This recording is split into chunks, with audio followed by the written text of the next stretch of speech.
All right, let's get into it. Today, we're basically becoming mathematical detectives. We are on the hunt for a single master key, one single equation that can unlock the identity of a whole family of geometric shapes. And our investigation starts right now. So take a look at these shapes, the conic sections. You've got your circles, your ellipses, which are kind of like ovals, parabolas, and those big sweeping hyperbolas. They all look pretty different, don't they? But what if I told you they're all just different disguises for the exact same underlying equation? What if they all share the same mathematical DNA? And here it is. This is our master of disguise, the general second-degree equation. Now, I know at first glance it looks a little intimidating, but don't worry. All the secrets are tucked away inside those coefficients, the a, b, h, g, f, and c.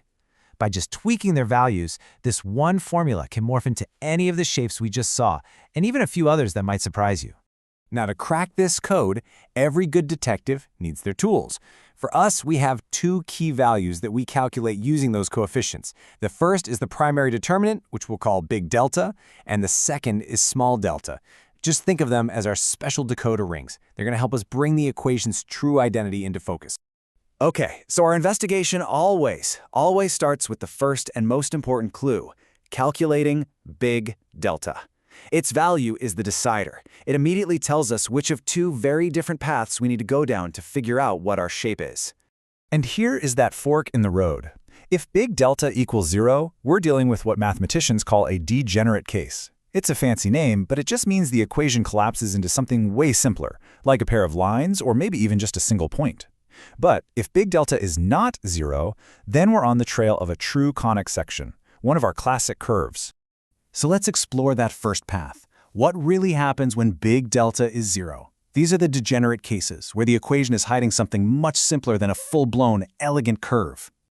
So for our first scenario down this path, we know big delta is 0. Now we bring in our second tool and we find that small delta is greater than 0. So what shape does this specific combo of clues point to? Believe it or not, it's a single point. That entire, long, complicated-looking equation, with all its squares and variables, under these very specific conditions, it just boils down to one solitary point in space. And here's the proof in the pudding. An equation like this one here meets our conditions. When you actually graph that whole thing, it just completely collapses down to a single dot at the coordinates 1, -2. It's a perfect example of a mathematical disguise.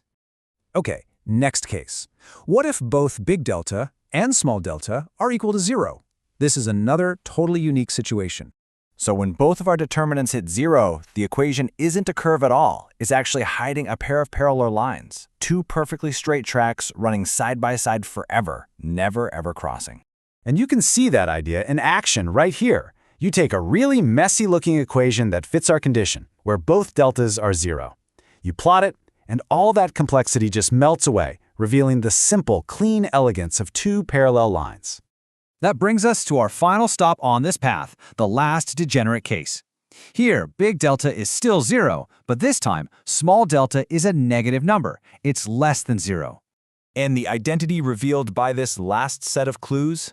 You get a pair of intersecting lines. It's that classic X on a map, where two straight paths cross at one single point. This image shows you exactly that. It's the result of an equation where big delta is 0 and small delta is negative. It's not a curve, not parallel lines, but two distinct lines that share one point. And just like that, our investigation of path 1 is complete. And now, for the main event. Let's go back to that fork in the road and take the second path. This is the exciting one, where big delta is not 0. This is where we find the really famous conic sections. And on this path, our second tool, small delta, really gets to shine. The rules are so simple and elegant, you're going to love this. If small delta is 0, boom, it's a parabola. If it's positive, you've got an ellipse, and if it's negative, it's a hyperbola. That's it. Pretty cool, right? You know, it's worth remembering why we even call them conic sections. It's because they are, literally, the shapes you get when you slice through a cone. If your slice is parallel to the side, you get a parabola. A nice, shallow, angled slice gives you an ellipse or a circle. And a really steep slice that cuts through both the top and bottom halves of a double cone, that's what gives you that two-part hyperbola. So let's see what these look like. When small delta is exactly 0, we get that classic open curve of a parabola. And when small delta is positive, the equation forms a beautiful closed loop, an ellipse. And remember, a perfect circle is just a special, very tidy kind of ellipse. And finally, the hyperbola. This is what you get when small delta is negative. And notice its distinct shape. It always shows up as these two separate, perfectly mirrored curves opening away from each other.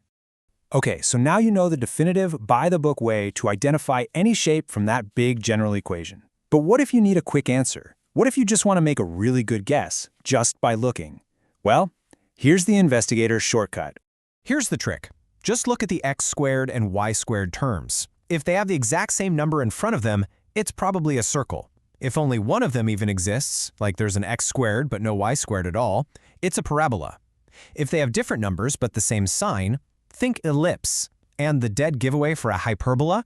They'll have opposite signs. One's positive, one's negative. It's a fantastic little mental checklist to have. And all of this brings us back to our big idea. One single equation contains the blueprint for all of these completely different geometric forms, from a simple point to crossing lines to the beautiful curves that describe the universe all around us. I mean, think about it. The very same equation that describes the arc of a ball you throw can also describe the orbit of a planet around the sun. It defines the shape of a satellite dish collecting signals from space and the path of a comet. It just makes you wonder, doesn't it? What other incredible universal patterns are out there, just waiting to be uncovered, all hidden inside the language of mathematics.